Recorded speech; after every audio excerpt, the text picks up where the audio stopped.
evening. I'd like to call the Wednesday, September 8th, 2021 Board of Education meeting to order.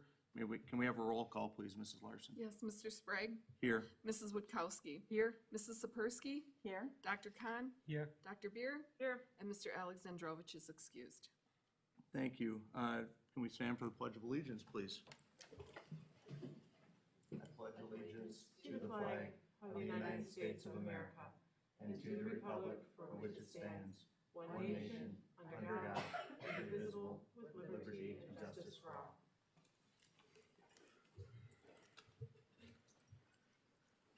Item number 3, I'm looking for a motion to approve the agenda. So moved. Second. All right, the motion has been moved and seconded. All in favor? Aye. Aye. Opposed? Motion carries. Item 4, community comment. Participants under this agenda item must limit their statements to 3 minutes with a maximum of 15 minutes for any and all comment. If the community comment is related to an agenda item, the board may respond to that comment either at the end of the community comment session or during the discussion of that agenda item. The board may not discuss a comment or question that does not relate to an agenda item per board policy Administrative Rules 8300. I do have the people who signed up to speak tonight, and there are 5 of you, so you all get a chance. And so I'm picking a name. Paula Weckman.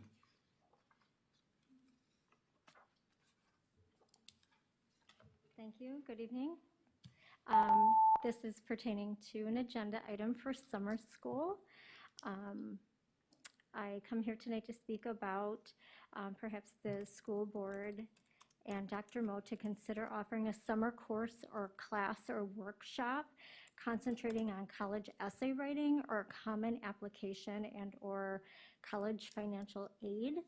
I feel this would be a very appropriate in keeping with the summer school offerings from last year to this year, also in keeping with our coherence plan to increase our graduation and career and college readiness that the district concentrates on. So I would ask you to consider perhaps offering a workshop to this like for our older classmen. Thank you. Thank you for that suggestion.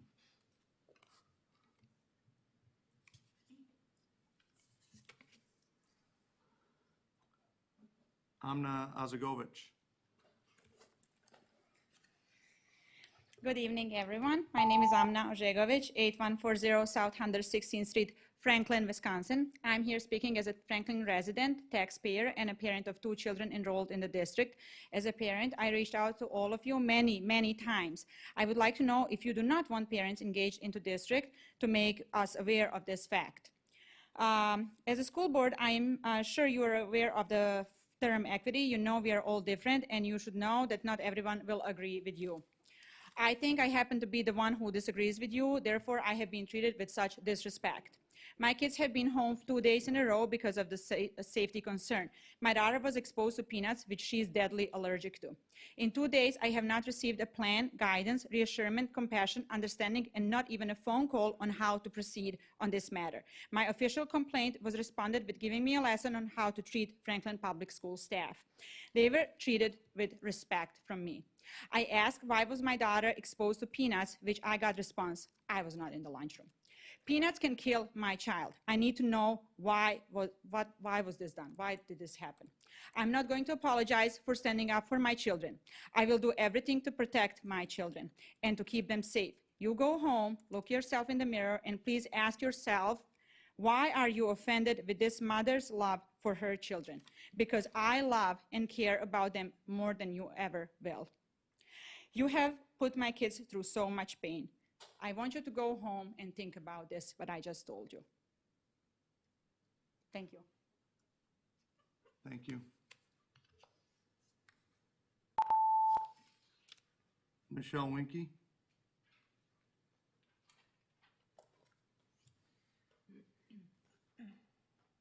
Good evening. Again, I'm here because I'm very upset with the school board and on the last minute decision to change those rules for my kids not to be able to attend in person this year. I signed up knowing that there was going to be maskless kids, as did every other single parent. So there's 20 virtual kids that decided to opt out of that. That's what I heard. And under those guidelines back in July. Now, 1 week before school, the rules changed, and I'm either forced to send my kids against what I believe is best for them, or to take a subpar virtual online class for them or schooling for them, which is not equitable. It is not an equitable education. It is not a Franklin education run by Franklin District, nor the teachers or the staff. So my kids are not getting an equitable education this year because you guys last minute changed the rules on them. I am very disappointed. I'm very mad. My life has turned upside down now because of this last minute decision that every single person signed up for to go maskless or optional, knowing that. And I'm upset because my kids, you guys, number one is equitable. My kids are not being treated equitable this year. I am not enrolling them in this virtual, whatever this virtual crap is that you guys provided for them. It is not a Franklin run thing. It is not a Franklin staffed thing. I don't even want to look into it. So I'm just here to voice my anger that you guys are going against providing my kids an equitable education this year. Thank you.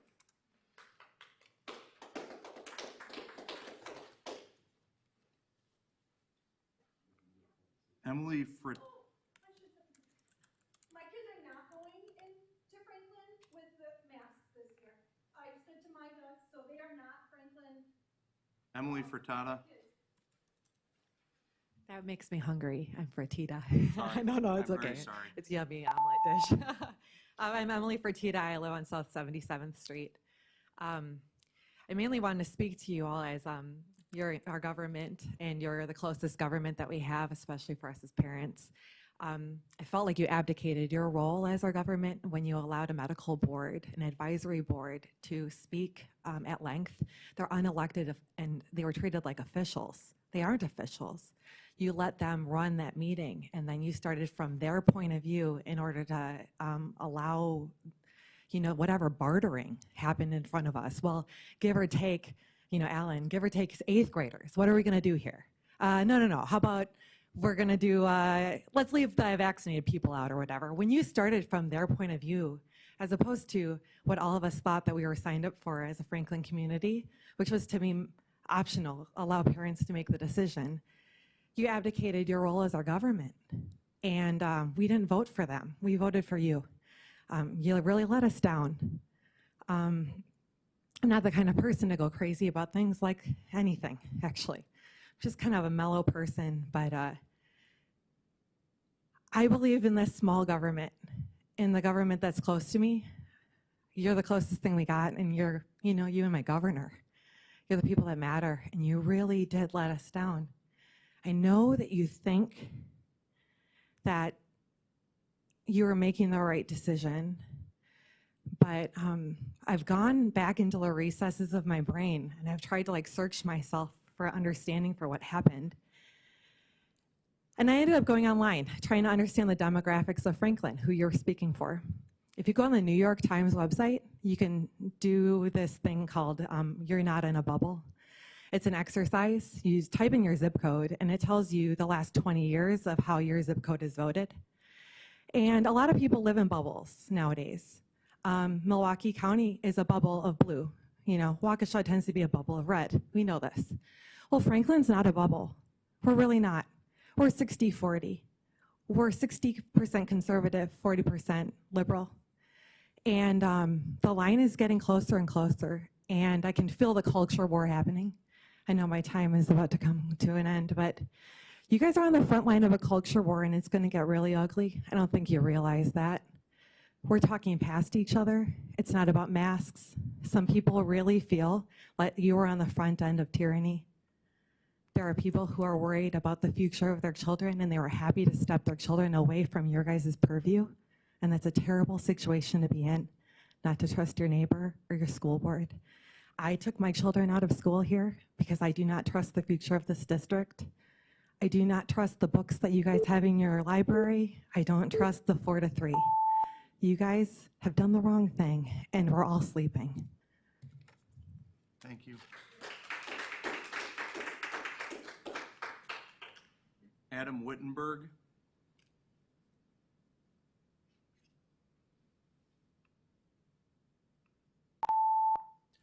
Hello, my name's Adam Wittenberg. I'm a general IT contractor. My kids have been in Franklin for 4 years, or our oldest has been in Franklin for 4 years. We've been a proud parent of our kids going to this school. The education and the staff, the teachers are amazing.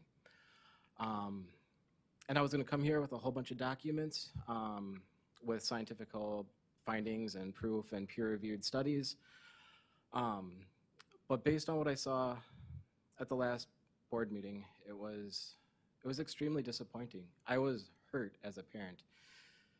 You listened to a medical board that was extremely biased in what they said, not looking at all the facts, and to have my child go to school in a mask with what masks do to a child's brain with oxygen, and slows them down and their comprehension throughout the day. Last year I went to 300 businesses throughout the year, and I can tell you most adults can't wear a mask for more than an hour or two at a time before they're pulling it down, they're touching it, wiggling it around, and yet you want our kids to wear masks all day? That's unacceptable. There's nothing that holds me in this area outside of the Franklin Public Schools. We love the teachers, and it's painful to see the overstep that you guys did at the last meeting with mandating masks for our little ones, the ones who are the least vulnerable out of everybody. I'm just extremely disappointed in what I saw, and I'm okay pulling my child out the direction this is going in, because a line has been crossed, and we're watching very closely to what's going on. Thank you.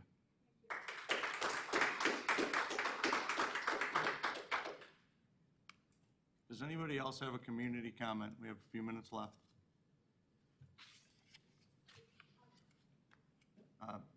I'm sorry. You're not living in this school district, and your kids aren't in school here. I'm still a resident of Franklin. You're not in the school district. You don't live in this school district. I'm still a resident of Franklin. Does anybody else have a community comment?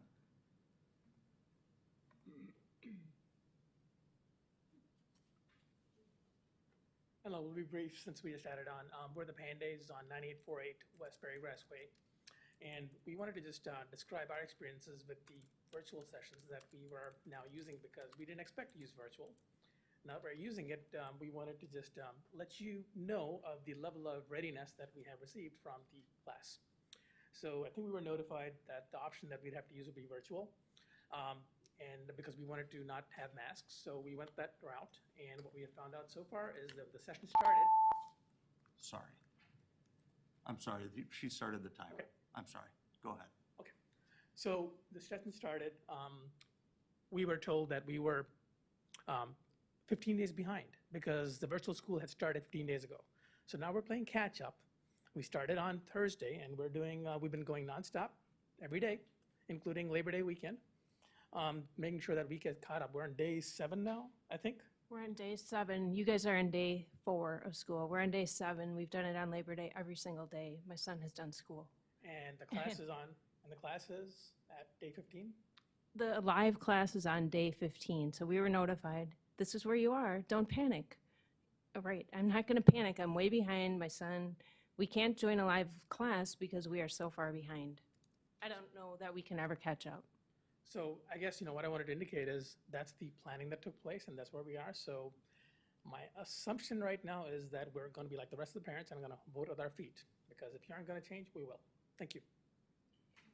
Just one other comment that this virtual option is very different from last year. It requires a lot of care and feeding. There's a learning guide, and I am the learning guide. I'm a working parent. So I really didn't realize what this all was, but my life has been turned upside down, just like Michelle's. This has been a nightmare, I'm sad to say. I had my boxes of school supplies all ready to go, and I took everything back yesterday. It was all boxed up. I never even opened it because we were gone on vacation, and this mask mandate was changed. The rules were changed a week before school started, and this is what we've dealt with. So our life is upside down. Every day is like a nightmare. That's our life. So freedom's not ringing here. Thank you.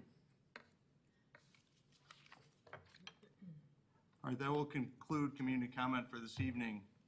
Item 5, consent agenda. I'm looking for a motion to approve the consent agenda. So moved. Second. All right, motion's been moved and seconded. All in favor? Aye. Opposed? Motion carries. Item 6, school board announcements. Does anybody have any announcements? Item 7, school board calendar, regular Board of Education meeting, Wednesday, September 22nd at the ECC at 6 o'clock. Regular Board of Education meeting, Wednesday, October 13th at the ECC at 6 o'clock. Item 8, update from District Administrator. Dr. Miller, please. Hey, good evening. Well, we're off to a good start. We're excited to be back in school.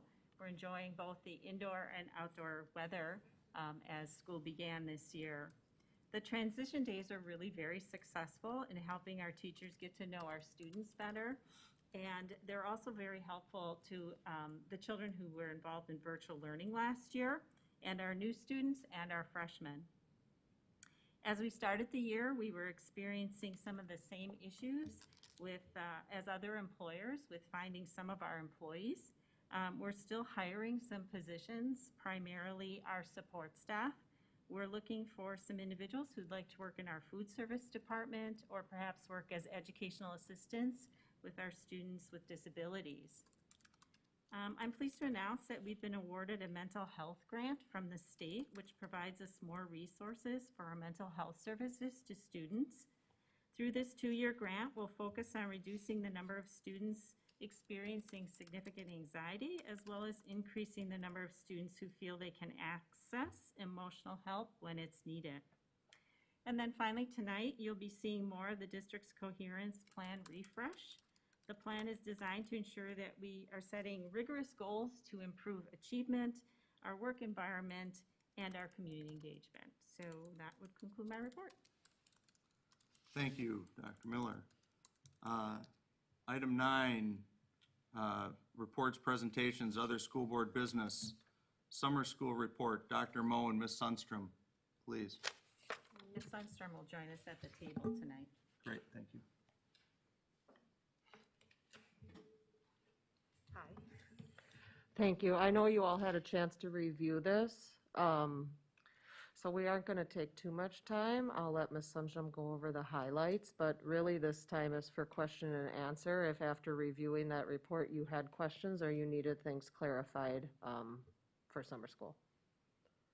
Yes, you saw it, so please let us know any questions you have. We did continue working toward our vision of engaging students in new learning opportunities, and we were able to expand some of our enrichment opportunities, especially at the middle and the high school. So, and you can see we had good participation throughout the summer and our best ever participation for the transition to the middle school and the transition to the high school, which is awesome to see.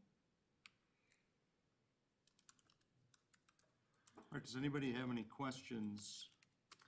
Yeah, I was wondering how you are sort of defining success in terms of enrollment for summer school. So is the goal, how close are you to your goal enrollment-wise? It's a great question. I don't know if we have a specific number we're aiming for, but I do know that we have a vision of trying to expand the opportunities that particularly our 612 kids have. So each year we're trying to see if we can find additional enriching opportunities for them. So that's kind of how I was defining it, that we had, last summer we had like 3 enrichment classes at the middle school level, but this year during the regular session we had 7. So just being able to build some of those other chances for the kids. Were there any enrichment classes at the high school level? We did have a few. We're still working on that. We had the AP Summer Academy, the Summer Trades Institute, the band camp, and the transition to the high school. Had you considered working on any projects such as what was mentioned in community comment?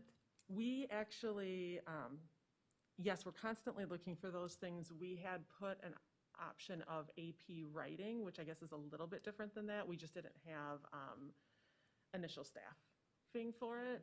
But each year we do like propose things, kind of see what we can staff, and then also what interest comes from the enrollment. So yes, and every fall or early winter, we send out to staff too about like if they have ideas of enrichment things that they might want to offer. So we'll do that again. I know that when we started the AP Summer Academy, a lot of teachers got excited after the fact, and kind of like the teacher who led that had really went out and kind of researched what would help those students the most. So I think she kind of elevated that idea. So I'm sort of optimistic that some other groups might be interested. So yes, we're open to that. So you had less Franklin district teachers in the program. Is that a factor in how those ideas are generated for enrichment classes? Since you're relying on your teachers, I'm guessing too. Yeah. And why do you think there was fewer, other than it's probably an exhausting year? Yeah, we did ask teachers in the spring, like, to share with us why they chose not to. So we did hear back from a lot, and I think their top reasons were combination of they just like having their summers off. They mentioned either the pay rate not being enough to consider teaching, or they would be interested, but this summer they had separate plans. So I think that having been, tied to home the summer before, and there were mentions about like lack of childcare options for themselves to be able to do it. So those were like the top 4 reasons we got. How do you decide how many support staff are needed? Based on student need. So Based on what needs students have and what we need to support. So we do depends. work with student services and identify what we need. Does hiring outside the district in terms of staffing ever result in recruitment opportunities? Do you ever treat it as such? Oh, definitely, I would say. Yeah. So, and a lot of people are excited to like interview with us and have a chance to kind of show. So yeah, we had some kind of a mix of people who maybe had taught virtual the whole year before and wanted to be in person, and then some of our like staff or long-term subs that wanted a chance to have their room. So yeah. With the enrichment classes, are there things that we can and can't do in terms of curriculum based on what we offer during the school year? I know we've talked about that with when we're going into summer school. So that might go to Ms. Weckman's question, but. We would want to make sure we were grounded in like, what's our why, what's our standards that we're basing it in. So yeah, we would make sure that anything we're offering is based in some academic standards. I thought there was restrictions in terms of if we don't offer a class during the school year, we can't offer it during the summer and that sort of thing. But maybe that doesn't have to do with enrichment. No, that's true if we want to offer credit for a student. Okay. So yes, any of our credit-bearing classes that the high schoolers did this summer would be classes that ran during the school year. Did you see an increase in enrollment in the classes that were offered for credit that maybe hadn't been before? So it looks like your overall enrollment was higher. Was that because of enrichment, or was that because of kids trying to get those credits in the summer? For the high school, those numbers would be all kids earning credit, because I put the enrichment ones in that paragraph underneath. So we did see an increase. It was kind of cool this year. We were able to offer U.S. history and world history, something that hadn't been offered, at least as far as I know since I've been here, and health, and then Phi-Ed. So all of those classes were kind of new opportunities. Well, Phi-Ed we've had before. But. So the 125 students was credit seeking students. Yeah. But the enrichment classes are not counted in that. Like right, I put them below, but because they all ran in kind of unique times and not necessarily every day during the regular session. Okay. And that credit doesn't necessarily mean credit recovery. It was a mix of credit recovery and first-time credit. It's primarily credit recovery, but we did have some first-time credit students taking Phi-Ed and health. The rest were all credit recovery. So, for the high school students, especially taking into consideration the GPA and trying to kind of uplift the GPA, how much of the credit if they take a first-time credit, not an enrichment one, just for example, they haven't taken world literature or US history, how much of credits do they get to boost their GPAs? So we didn't offer US history or world history for first-time credit. The only students who were enrolled in it were students who hadn't earned credit this previous school year and were trying to recover their credit. So then they were either recovering half a credit or a full credit, depending if they failed a semester or the year. I think most were recovering half a credit. So, being a parent myself, what I have seen is that sometimes some parents want some kind of program in which they can engage the students, the children in some educational activities also, and boost up their kind of, grounds, conference level. For example, I know they are like Northwestern, offer summer program, if you're, for example, taking AP Calculus, they offer introduction to AP Calculus and all that stuff. So students get a little bit of a grounding and feel more comfortable going to the school. Are there any options that we can look into where we can provide some kind of a platform to the students who are interested, and if they're especially taking AP courses, as we know that AP, chemistry, AP, bio, these are all, AP Calculus, these are tough subjects to, because these are college credit one, college subjects. Is there any opportunity where we can offer our students some kind of a AP readiness, summer course? We can continue to look at like what would help students. I think that our little AP Summer Academy was an attempt to have like a week-long, what would be some tools that would help you be successful, and then kids could personalize it, like there was time in each of the sessions to focus on their specific classes, but that's all like an area we want to grow, I would say. I don't know if that fully answers your question or not. How many students took the pre-AP week-long? It was the AP, we only had 10 this year, so we'll grow from there, hopefully. Do you survey staff at the end of the summer then as well? Like what worked well, what would you want to see next year? Yes, yeah, we did survey the staff, and I have partially processed it, but the teacher of that AP Academy was very positive and wants to do it again next year. I think we're also hoping that the science curriculum, the AP, pre-AP biology and now pre-AP chemistry is something that grows and offers more AP opportunities and sort of a platform to get into it. And I mean, that's the way it's been explained to us in the past. Yeah, I'm hoping it makes every kid a little bit more ready for it. What about the transition classes that you now have? Just coming into sixth grade, coming into, what do you cover in those? It's very much like welcome to our school, and a group of teachers coordinated it, developed it, and then got some of their colleagues to come be additional staff for it. So then they do a mix of stuff like, let's learn how the school works, let's do tours of the building, little scavenger hunts, team building, tips to be successful in sixth grade, tips to be successful in ninth grade. So they're kind of rotating through. Both programs heavily relied on bringing in the mentors, like the 8th graders for the 6th graders and the 11th and 12th graders for the 9th graders. So there was a lot of like upperclassmen for each of the respective schools' support, and very sweet to see. So like kind of operating to help the kids be welcomed and excited. But it's done in front of the start of the school year. Yeah. Now we also have that transition starting the year. So there's a lot of programming associated with starting the year. Okay. So the only credits which the students for the high school got were the physical education and what was the other subject offered? For first-time credit, the health and the physical education. And they get a full credit for that, or it's a half a credit? They're half credits. Perfect. Does anybody have further questions for Ms. Sundstrom? Thank you so much. Thanks, guys. Thank you. All right, 9B, coherence plan refresh. Dr. Moe, please. Thank you.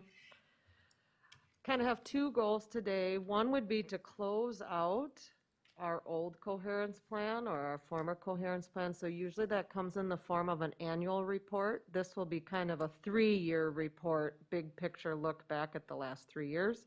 And then we'll spend a little bit of time transitioning into what we're calling our coherence plan refresh. So Dr. Cohn is not here, but I wanted to thank him as he helped me with a lot of the old data from the previous coherence plan. But we're going to go through.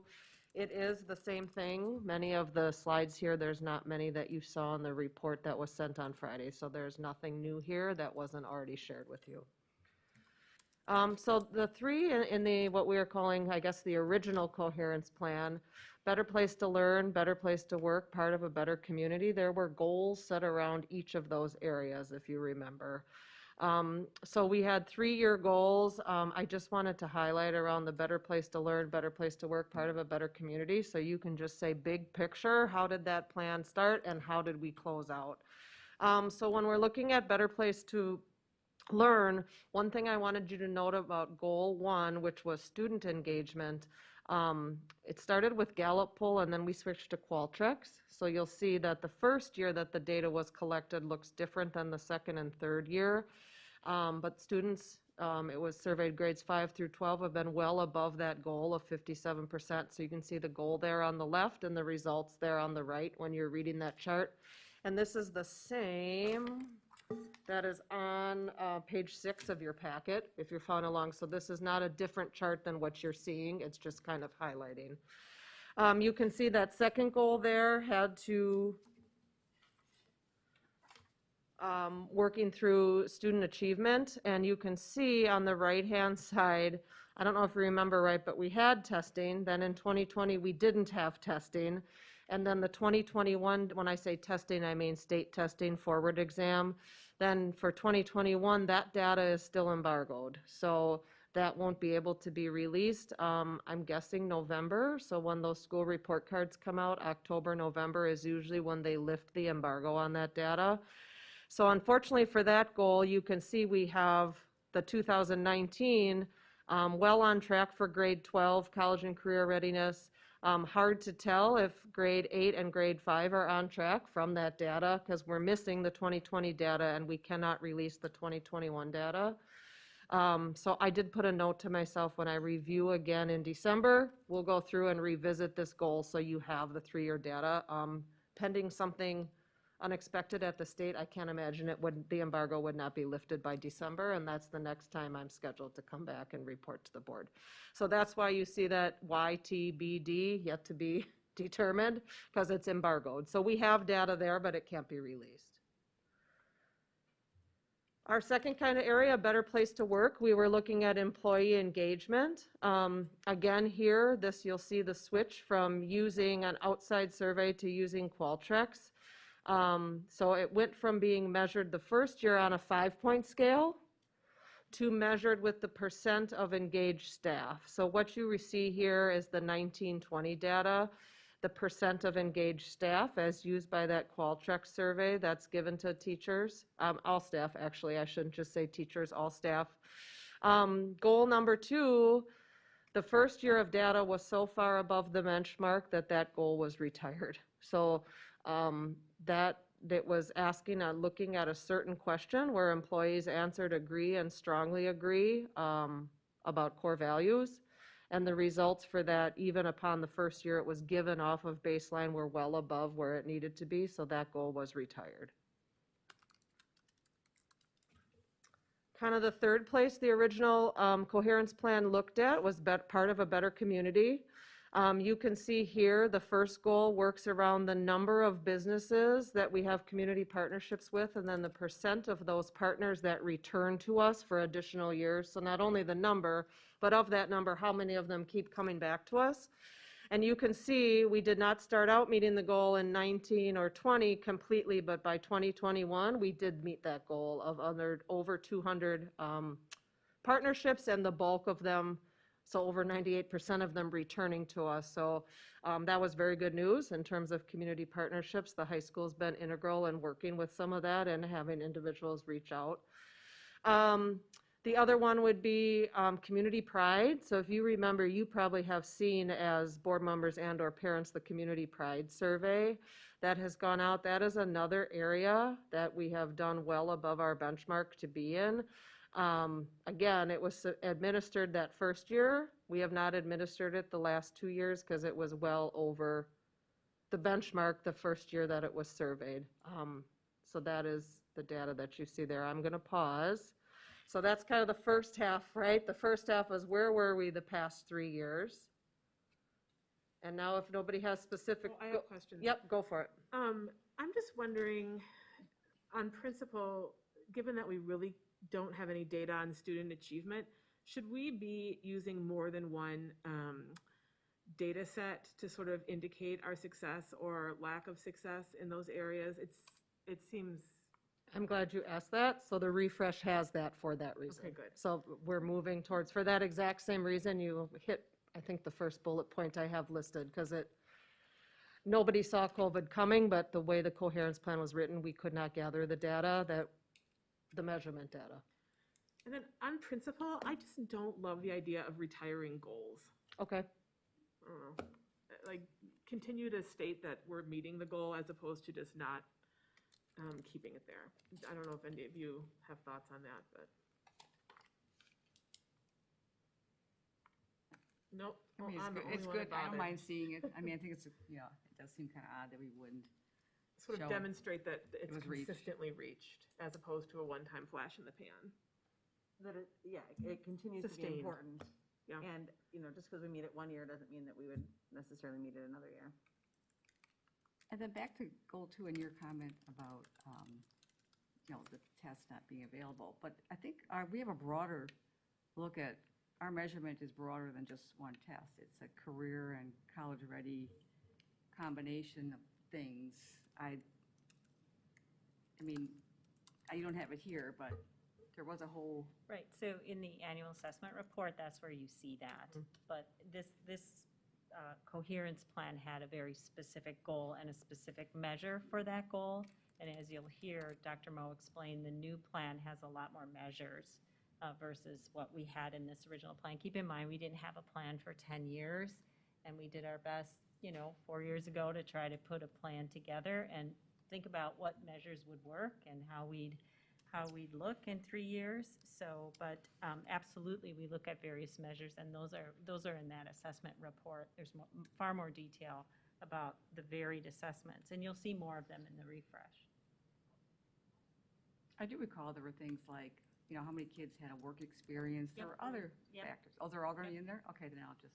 It's almost like a blueprint, I would describe it, if you're thinking of the grade 12 blueprint, AP classes and grades. It looks at all these different markers.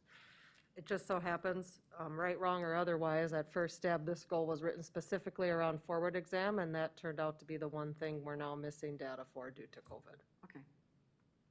I wish I had a better answer than that, but that's the honest, yeah, and one of the reasons why we changed that. Not that we want to miss data again, but it allows us to move forward a little bit more intentionally. As long as we come back, we're cycling back to it, so. Well, I think we do, we do talk about these Yeah. things throughout the year. I mean, this is That's sort of the beauty and the challenge of these types of strategic plans is you try and define them narrowly and then stick to them. And so then you're stuck with what you defined them as. well, which is why we refresh and Yeah. go forward. Thanks. Thank you. We're ready to move on from that section. Any more questions? Please. So this is kind of a transition slide. You can see on the left, that's what we would call the original plan, the 2018 to 2021 plan, and kind of some of the issues you brought up. And here are those same issues addressed over on the new, what we're calling the coherence plan refresh.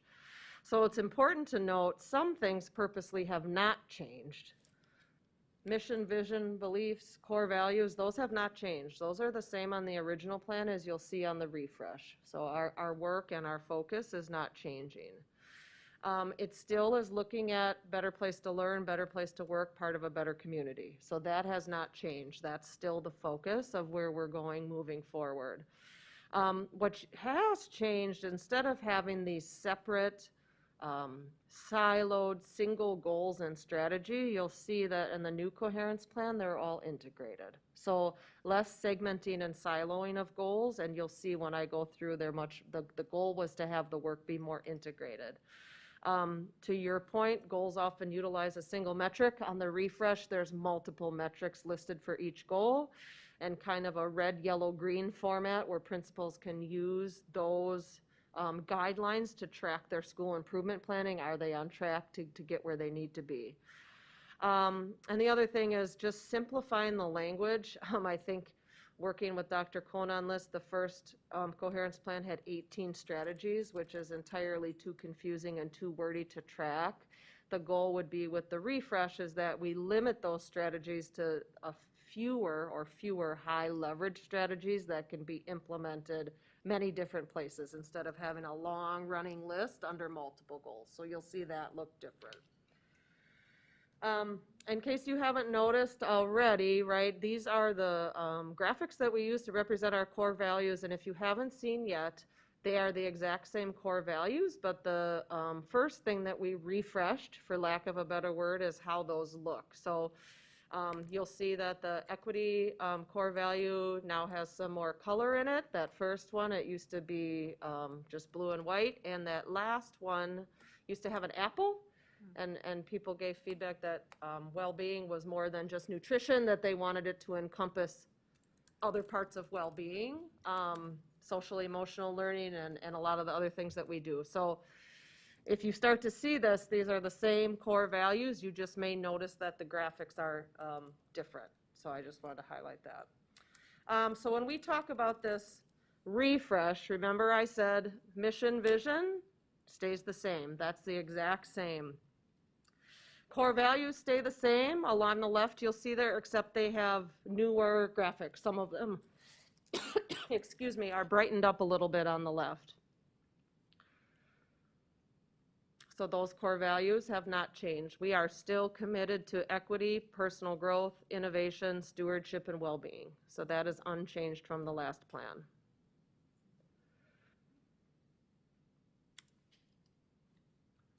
So, as I said, this would be what we are down to one page of the new refresh. Again, kind of how we actualize the work, or what is the work, is making Franklin Public Schools a better place to learn, better place to work, part of a better community. So you'll see that across the top. Then we have what we're calling 5 strategic priorities. So that's a little bit different. We used to have, remember, separate silos for all of these. Now we've taken the work and tried to kind of smoosh it in a good integrated way underneath that umbrella.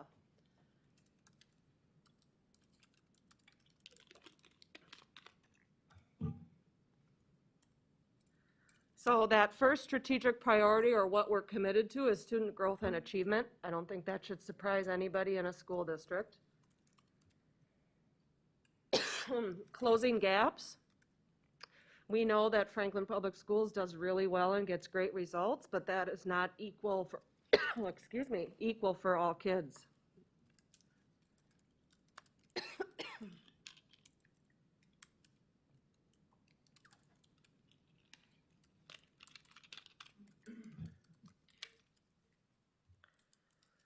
Next, we're still looking at employee engagement.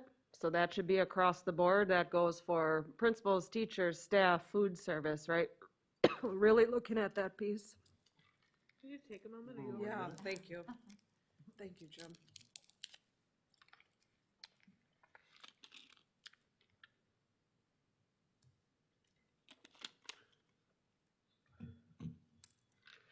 Family community engagement still exists, right? We talked about that in the last plan. You can see the language is really focused on two-way communication. So that's something that we want to see in all areas of the district. And then fiscal stewardship. So of course that goes with the budgeting piece, but also goes with, are we tracking and looking at the things that we're choosing to spend our money on, and knowing how that makes lives for kids and families better. So how are we looking at all that and being responsible stewards of our funds? So those are what we call that all. I think the first document was 4 pages, right? This document, we condensed that down to 5 strategic priorities that will guide all of the work. You can see listed next are those metrics, and I know it might be hard to see up here, but to your point, underneath each of those priorities are all the metrics that we're going to track for each. So it's not just one metric. You can see, I think to your point, you brought up ACT readiness, MAP growth, surveys, right? Multiple things that will all be tracked. It won't just be that narrow forward exam anymore. So underneath each one of those strategic priority areas will be the places and the things that we will monitor and collect data on in collaboration with department leaders and principals and things like that. We also have what we call strategy areas. So this is, again, excuse me one more time.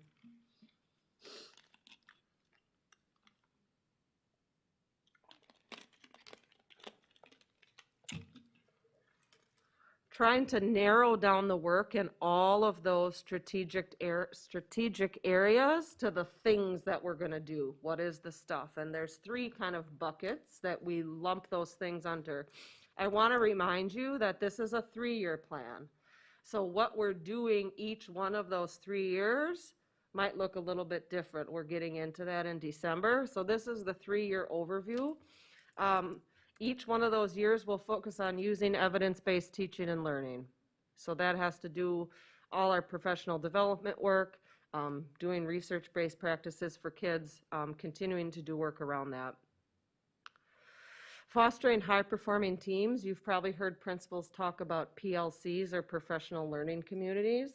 This is some of the metrics and work around how do you make adults better for kids. So how do you get better adult practices and better adult work so that things are better for kids and families. And then engaging internal and external stakeholders. So this gets into a lot of the engagement priorities on top to the business partnerships that we referred to in the other plan, just kind of encompassed in a more applicable frame. Instead of having that just be separate, engaging internal and external stakeholders is good for helping kids academically as it is for creating business partners, right? That's a good practice that applies to all those priority areas. So that's kind of the idea, to limit those. So that is how the new 3-year plan looks. That's it in its full form. I just kind of highlighted some areas for you. You have these documents in what I sent you on Friday. So you can expect I will be back to talk with you in December, March, and then again in June about how are we doing on all of those metrics. You can also expect to hear from building principals in upcoming board meetings about their improvement work aligned to this improvement plan at their individual buildings. So both of those things will be coming. So I'll pause. Questions, comments? Mrs. Witkowski. So I think last 3 year was, we kind of learned more about social emotional learning, which has kind of disappeared in here, although you do have this investigating a research-based framework for family engagement, or what's going to be, I mean, I saw there's a new idea that kind of we were working on. I don't see, are there other things like that out there that you might want to share, or are we? Sure. So it is still part of our coherence plan, but instead of having that be something that we learn more about and we apply in isolation, right now with all of our work around, all the professional development that we're doing, we're really working with teachers now on learning how to integrate those SEL competencies and using some of those strategies in more ways, across the board consistently. So it isn't something that's just written here. We did that on purpose, but it is a question I think that we also anticipated, that people will say, well, why isn't it there anymore? And it really lives underneath that evidence-based strategies and the closing gaps, and also creating that sense of belonging. So you'll see it through, like in all of the, like in each area, it's represented. So there's not sort of just one discrete measure about it or one discrete statement about it? No, I mean, it's the measures that we're using. So we still do have our engagement surveys with students. We also have our school-based teams that meet every 6 to 8 weeks and look at our the data that we have, it just isn't reported out here.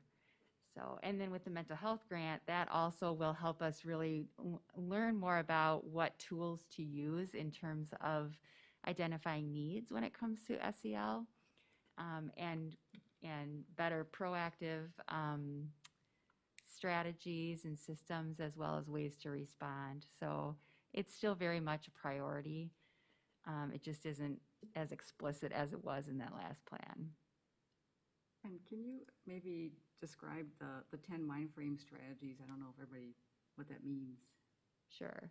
In broad sense of So what- again, over the course of the last few years, we focused on Hattie's 10 mind frames for learning, or teaching and learning. So it's a framework for evidence-based and research-based practices. So for example, one area has to do with data analysis using formative and summative assessments. There are areas around different strategies like feedback. We have collaboration. So there are just 10 different, we said, like frameworks in terms of our professional practice as an organization. So again, that's integrated into, some of the work that we do. So like part of it is, one of the mind frames is like, I understand my impact on student learning. Like that's one of the mind frames. So then based on that, that means that we are collecting data from students on how well they're learning. And then we're analyzing that, reflecting on that, and then making instructional decisions based on that. So does that help a little bit? It does. Okay. Because schools now are taking this and doing their goals, right? Mm-hmm. So, and we'll see those. Yeah. One of the biggest things that we talked about moving into this new refresh that Dr. Mo mentioned is really like integrating all of our professional learning and all of our practices, like bringing it all together so those connections are really clear so that we have the biggest impact, on student learning. And again, developing, all of the adults in our organization too. So we know what works, why it works, for whom it works, and when to apply that learning. What about including one of the indicators, especially for the high schoolers, the sophomore and the juniors, take the PSAT and the National Merit Scholarship, because when we are looking at the ACT readiness, are we looking also at the PSAT and SAT readiness? Because slightly different, because SAT and PSAT doesn't include science, it only focuses on math and English. So are we looking at that indicator too? I would say informally, so the state uses ACT. That's the data, what we assess kids in, and the data that we get. The state doesn't require SAT. So if kids are choosing to take SAT type tests, that is their family's decision based on their goals. The school is not administering that assessment. I'm sorry, is that what you're asking? The school does take the sophomores and the juniors, do they take the PSAT during the school year? And you're referring to SAT? Yeah. Correct, but that's not a state-required test that we have to collect data on. So the state requires ACT. Whether or not that should be considered as a metric, I can't argue that, right? I understand that's more data for our school teams, but we tried to stick to what we're required to do by the state with the exception of MAPS, which is a district decision local assessment. But ACT, forward, those are state required. Are you referring to like the pre-ACT tests that are taken? Oh, not as pre-ACT. Thought you said pre. So pre-ACT, it used to be called Aspire. Yeah. Aspire is going away. So we have 1 year before the state has to decide on whether or not they're going to the state has to decide basically what the test is going to be to replace Aspire, for lack of a better, and that decision has not come out yet. But yes, in fact, we looked at that data with all principals. We can view the embargoed data, we just can't share it publicly yet. So we have Aspire, which used to be the old pre-ACT and ACT. We will have all of those. So yes, that is used. So when we say ACT readiness, that includes whatever the other assessments are. Aspire, soon to be TBD by what the state decides. So this year we looked at Aspire data, and we will be able to share that with you in that assessment report. So that used to be the ninth and what you're saying, the ninth grade test. The state has just changed it multiple times. So this year students, instead of Aspire, that's gone, they will take the pre-ACT. And most people expect that the state will make the pre-ACT the required exam, but that has not been officially announced. But I would guess most districts are doing something similar. Thank you. So the SAT is not. No, There's not- that's and I'm not sorry, I something thought that you we said do here. SAT. And we may have students who take that, but it's by their choice. So yes, and actually that's good feedback, that ACT readiness, we should make sure that people who look at this document know that also includes Aspire, what will be soon pre-ACT. So thank you for that. When can we anticipate seeing like KPI readouts? Will you be, so you have all of your KPIs, your key performance indicators Mhm. outlined here. You mentioned you're going to use a red, green, yellow Correct. system. Is that something that's going to be sort of presented in a standard format that we could see with any degree of frequency? I would love it if we could. Right now it is on the schedule for December, March, and then again an end of the year report, which will just be a one-year report. Okay.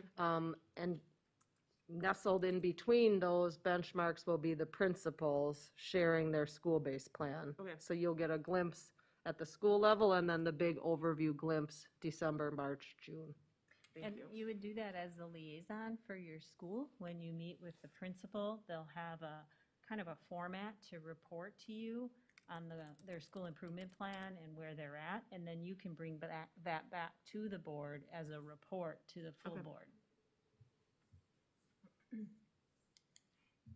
That's a good question, though. Thank you. Do we have those scheduled? Or- Dr. Mo has those scheduled for board meetings, but your scheduled time with your liaisons, I don't think that's been set up. So I can facilitate that by having them reach out to you and make arrangements for you to start visiting with them and having those meetings.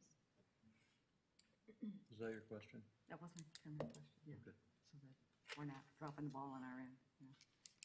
We have new board members and we have new staff and people might be assuming things and. just wanna make And sure. one of the things that Dr. Miller and I talked about, making up the schedule, is how we're going to change the school improvement plan and how the principals are going to report and that sort of thing. And we talked about having sort of a standard report to talk to the principal at your liaison school. And then the schools will come and do presentations, but we'll go back to having them bring some school personnel and some students, and they will present something that relates to their school improvement plan, something that demonstrates the implementation of it. So we're all looking forward to that. And the first one will be the end of this month, Robinwood.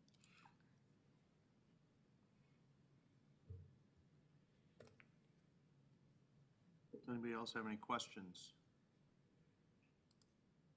I guess I'm just asking myself, so this is the big picture, where we're going. So 3 years from now, we're going to be where versus now? Good question. That's what we will be reporting on to you. So we have goals set for, it's not included on this document. Oh. 3 years where we're going to be. Principals have been asked to think about where their school data is in correspondence to that 3-year district goal and kind of back map, almost in a 3-year sort of way, depending on their individual goals. But all of those metrics you see there listed underneath and the kind of this lighter gray, that will be reported onto you in those December, March. So there is metrics on where we are and where we want to be.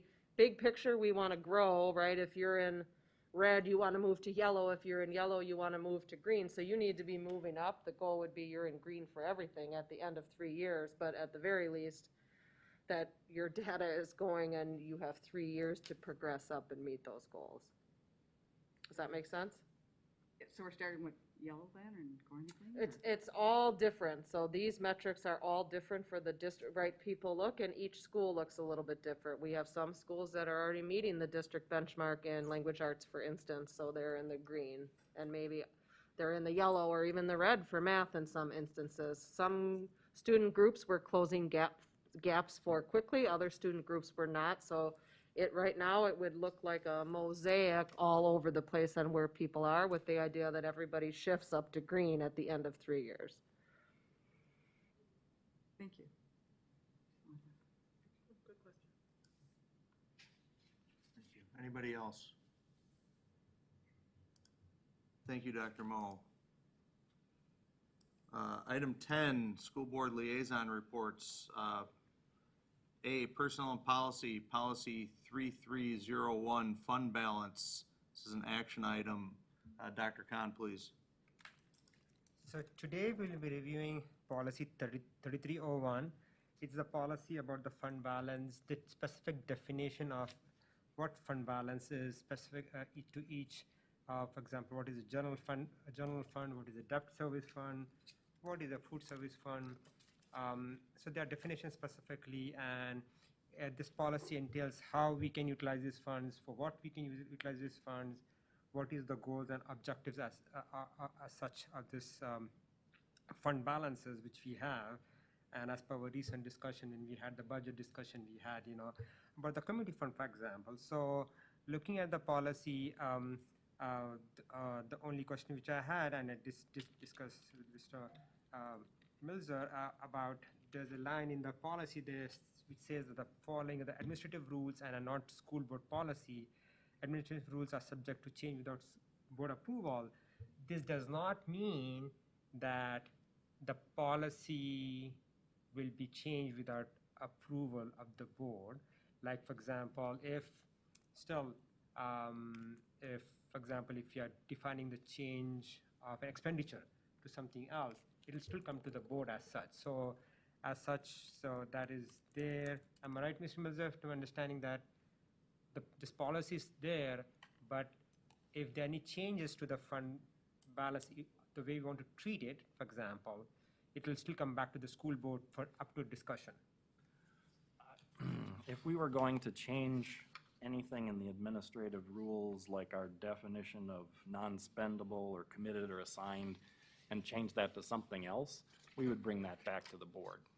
This entire policy is based on the rules from the Governmental Accounting Standards Board. So even if the board said, well, we'd rather go with green, yellow, and blue rather than these definitions you have here, we would get written up in our audit and DPI would be on our doorstep. So this is one of those things we don't have much wiggle room on. We need to follow these types of things. So it's not a policy that changes often unless the Governmental Accounting Standards Board changes them. And Jim, what you just talked about is really the administrative rules. Right. The board's policy is still that whole section in front. Mm-hmm. Right.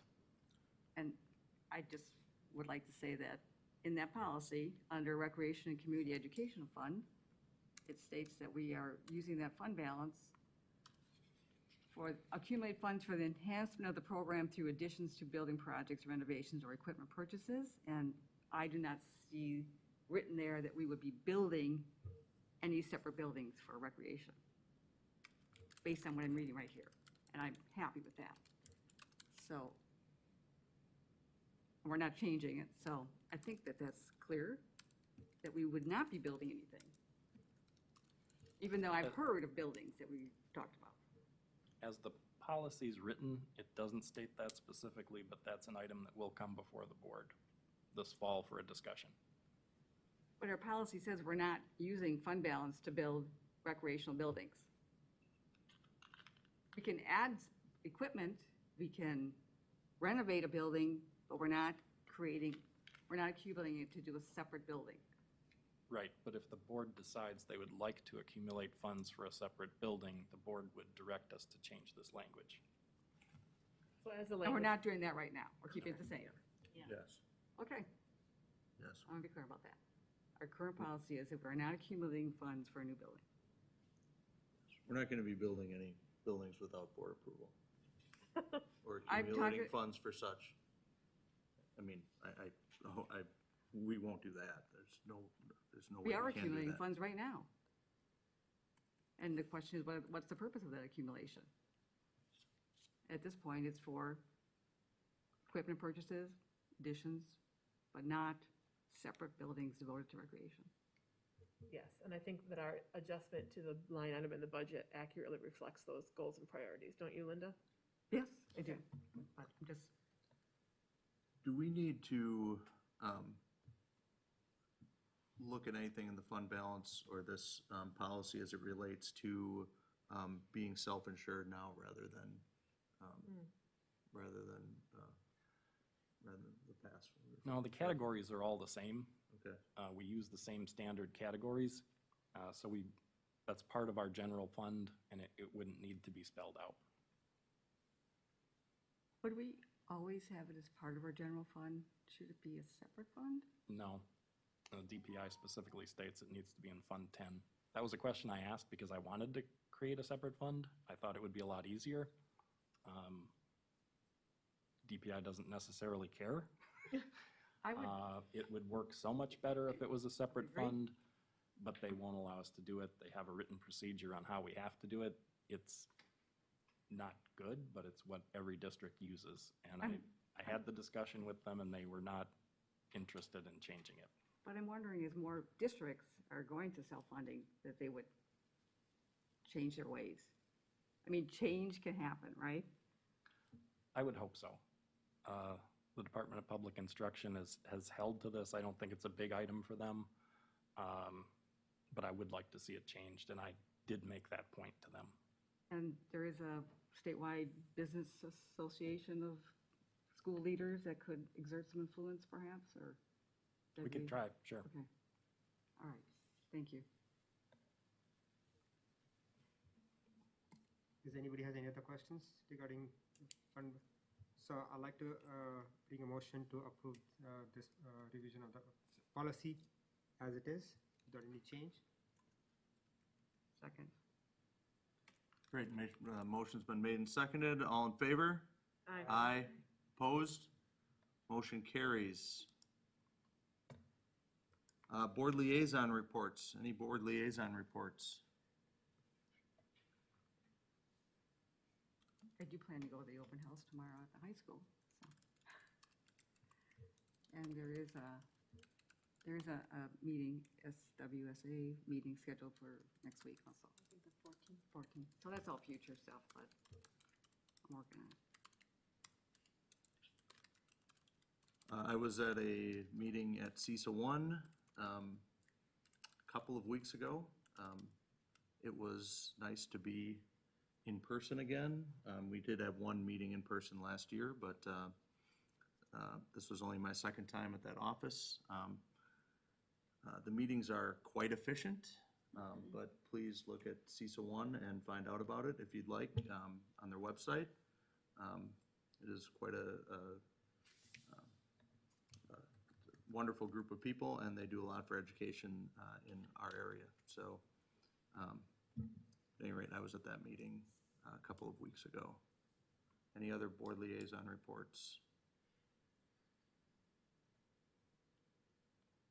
All right, school and community engagement reports. I was at the home football game last week, Friday night, which is very, I'd say it was super exciting to be back in person, celebrating our football team, the cheerleaders, the dance team, the marching band. The stands were almost completely filled. I think it was really exciting. It was a very proud Franklin moment to be back together again. Everyone. Yeah, So it's good. I was also at that game and been to a few other games. And despite my daughter not wanting me to, I've gone to a few of the golf meets as well. She's thrilled when I'm there. I do not offer any advice. Good move. So there is the open house tomorrow night at the high school football game on Friday. I mean, there's a lot of things coming up, so. And there's a new restaurant opening in town too, right? That's going to be at the game? Billy Sims. Really seems good. All right, anybody else? All right, item 11, closed session. I'm looking for a motion to enter into closed session pursuant to Wisconsin State Statute 19.85, parentheses 1F, to consider enrollment application of expelled student. I believe this is a roll call vote. Oh, we need a motion. So moved. Second.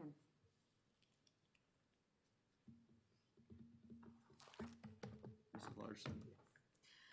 Mrs. Witkowski. Aye. Mrs. Sapersky. Aye. Dr. Khan. Aye. Dr. Beer. Aye. I also vote aye. Mr. Sprague. Aye. We are in closed session at 7:10. Second. All in favor? Aye. Opposed? Nay. So sorry. Motion carries. Item 12, school board meeting debriefing. School board member comments. I really liked the, that citizens' idea of a college writing essay class for summer school and financial aid information, because that can be a pretty harried time for families, so I really Agreed. like that idea. Yeah. It'd be really appreciated right now. I never thought of that. I think that's a really great So idea. right now, do we offer any sessions to the students during the, especially the 10th graders and the 11th graders? Like the guidance counselor? Yes, the guidance counselors Parent give large group student night where sessions. we inform them, okay, this is the process for the, because some parents are, applying for the first time. Some are immigrants, and they don't know about this FAFSA or what's the process. So do we have information sessions? Our guidance counselors host opportunities for that to happen, like with students and with parents. As far as I know, there's evenings where they can come in and find out more about it. I was just talking with a young man about a scholarship yesterday. And he had been talking with his guidance counselor, with a couple of teachers about essays, and I think our people are helpful in that, but directing kids in that way is also important, and I think the guidance counselors generally do a good job of that. I think the So rec that's my office, understanding. once in a while, will offer, like, how to apply for financial aid, a one-night session. Oh, yeah, I do remember seeing that in the rec Yeah. book. Right. Well, I think just for kids to have a specific class, especially, that summer before your senior year when you need to have, sometimes it's nice just to have, like, I'm gonna spend this week doing this project, not, oh yeah, I'll get to that, and then school starts and you're busy and you haven't gotten to it yet. So I just think it'd be a nice way to offer some guidance and. And in fact, I think I will go to the extent of even, especially it comes down to the 11th graders, when they are in the 11th grade, to start thinking about this process. And I think as a school board, we must help the students to have this thought process and a good understanding, because right now the student debt and what things to do, what are the consequences, because sometimes young students, they don't comprehend the exact impact of, okay, why is it important for you to decide on a major, why you're going for, and what are the implications of changing that. So I think if we can invest some time and energy, especially in the students who are in the 10th, especially the 10th and definitely 11th graders, of teaching them of some kind of, including them like information session, especially for the students. Like I know that some private schools have their parent teacher, so it's a student parent night where the students and the parents of all the 11th graders come in, for 3 hours. They talk about, okay, this is the process. So they have a build-up plan, like, it starts, I think, in October of, the junior year, then again February, and then, so they're spread out, and they give them the session about, okay, this is what you have to start thinking. This is you have to, and this. So it's a very vigorous, good structured curriculum for the parents and the students at the same time, because I think, it gives a good insight for the parents and the student of how to mentally prepare and also do research about, because most of the students, know, but we assume that, and looking at the right now, the statistics about how many students actually change the majors, and they prolong the graduation, time, and it costs them money and all that stuff. So if any way we can help the students of making good informed decisions, then I think that will be definitely worth the investment. All right, any other comments? Future agenda items, budget document review discussion, athletics and activities report, and ad hoc committee on community engagement update. Will all be in the next, the September 22nd meeting. I may have to ask for a correction on that. Mr. Milzer is unable to attend the next board meeting, so we would have to have the budget document review discussion at the beginning of October meeting. Okay, we'll move that down. Seclusion and restraint report, district administrator goals, at-risk report, Wisconsin School Board Recognition Week, Community Education and Recreation Department report. I don't know if D and E will be, is D in October as well? Or E, rather? You always ask me where the split is. Anyway. I always, We need to reformat those upcoming yeah, agenda items. because they can flex because they can between flex. dates. Oh, You okay. know, it's something we don't put actual dates next to. Generally the next two, it's generally one of the next two meetings. Yeah, so, and the ones on the top and- are generally the first, right. but things can move Okay. because when reports get done or data is Sure. available, et cetera. The budget document review was going to be today, Yep. and Mr. Alexandrovich couldn't be here, so next time Mr. Milzer can't be here, so obviously these Here we things are. need to be a little fluid. Okay, well, it sounds like it could potentially be a very busy meeting in October then, if there's anything we could shift. Well, we'll talk about Yeah, that. yeah. All right, I'm looking for a motion to adjourn the meeting. So moved. Second. All in favor? Aye. Aye. Opposed? Motion carries. The meeting is adjourned at 7:27.